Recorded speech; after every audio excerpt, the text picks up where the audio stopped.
When the powerful Crestwood HOA demolished Marcus Tate's family bridge to make way for their exclusive $4 million lakefront resort, they thought they'd silenced a small-town landowner. But 5 days later, Marcus flipped a single lever at the old dam, draining the lake and leaving their luxury paradise high and dry, exposing secrets that would unravel their entire community. Marcus Tate had lived on the edge of Lake Crestwood for 47 years. His family's 12-acre property, passed down through 3 generations, sat at the northern end of the lake, where a narrow wooden bridge connected his land to a small island his grandfather had used for fishing. The bridge, built in 1953, was modest but sturdy, a symbol of the Tate family's history. Marcus, a retired civil engineer, maintained it meticulously, replacing planks and reinforcing beams every few years. It wasn't just a bridge. It was a lifeline to his family's past. The Crestwood Homeowners Association, which controlled the sprawling estates around the lake's southern shore, had other plans. In 2023, they unveiled a $4 million project, a luxury resort with waterfront villas, a private marina, and a members-only clubhouse. The HOA, led by President Evelyn Carver, a real estate mogul with a reputation for getting her way, saw the lake as their crown jewel. But Marcus's bridge, visible from the planned resort, was an eyesore in their vision of pristine exclusivity. They claimed it was unsafe, a public hazard, despite Marcus's engineering reports proving otherwise. The trouble began in March 2024, when Marcus received a letter from the HOA demanding he remove the bridge. It obstructs the aesthetic value of the lake and poses a liability, the letter read. Marcus responded with documentation, permits from 1953, maintenance records, and a survey confirming the bridge was on his property. The HOA didn't budge. At a heated community meeting, Evelyn stood at a podium, her voice sharp. "Mr. Tate, your bridge is a relic. It doesn't belong in our vision for Crestwood." Marcus, a quiet man with a salt and pepper beard and a calm demeanor, stood his ground. "That bridge is on my land, built by my grandfather. You have no right to touch it." The room buzzed with murmurs. Most residents, wealthy transplants who'd bought into Crestwood's gated community, sided with Evelyn. They saw Marcus as an outsider, a stubborn holdout from the lake's less glamorous past. By June, the HOA escalated. They filed a lawsuit, claiming the bridge violated new zoning regulations they'd lobbied the county to pass. Marcus hired a lawyer, Sarah Klein, who uncovered that the regulations were vaguely worded and likely tailored to target him.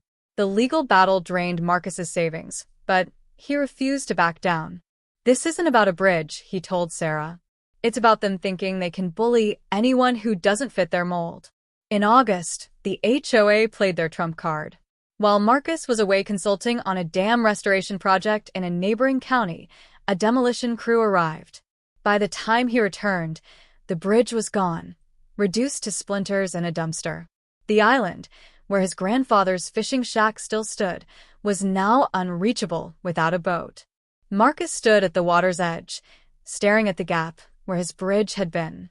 The HOA had trespassed, destroyed his property, and left him with nothing but a smug letter. The removal was necessary for community safety. "We trust you understand." Marcus didn't understand. He was furious. He filed a police report, but the sheriff, a friend of Evelyn's, called it a civil matter.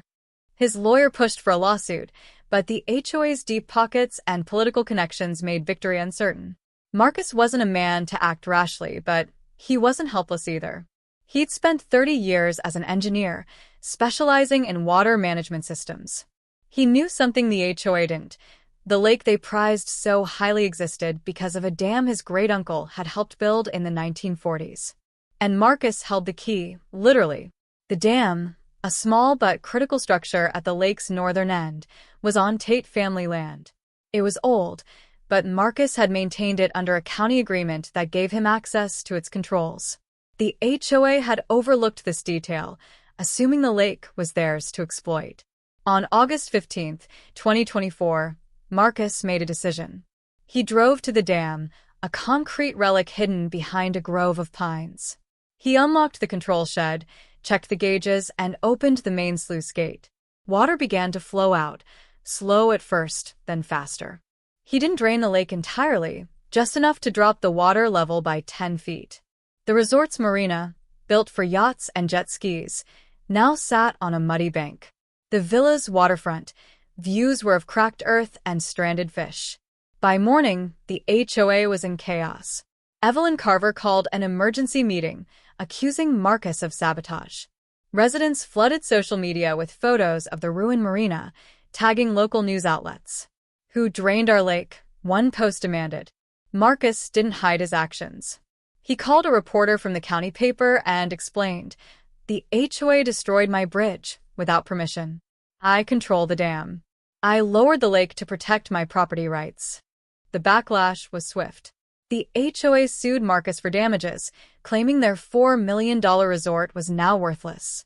Evelyn appeared on local TV, calling him a vindictive loner who'd ruined a community asset. But Marcus had prepared for this. His lawyer presented the dam's ownership records, proving his legal right to operate it. The bridge demolition, on the other hand, was a clear case of trespass and destruction of property. Sarah Klein argued that the HOA's actions had provoked Marcus's response, and public opinion began to shift. Locals who'd long resented the HOA's heavy-handed tactics rallied behind him. A petition to investigate the HOA's zoning practices gained 2,000 signatures in a week.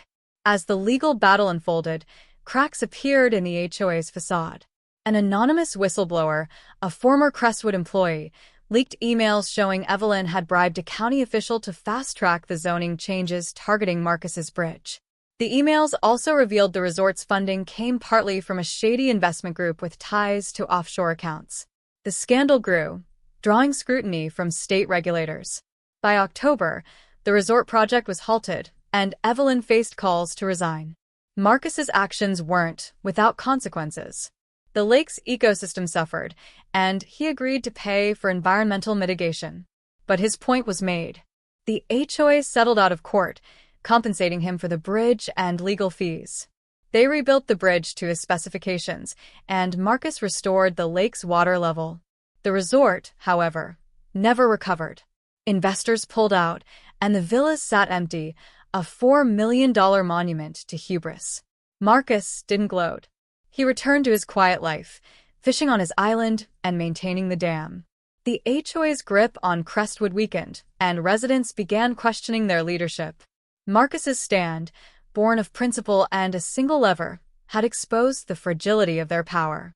He'd lost a bridge, but gained something bigger, a reminder that no one, not even a wealthy HOA, could take what was rightfully his. The story spread beyond the county, sparking debates about property rights, community overreach, and the power of one person to challenge a system. Marcus Tate, the unassuming engineer, became a local legend, not for draining a lake, but for standing up to those who thought they could erase his legacy.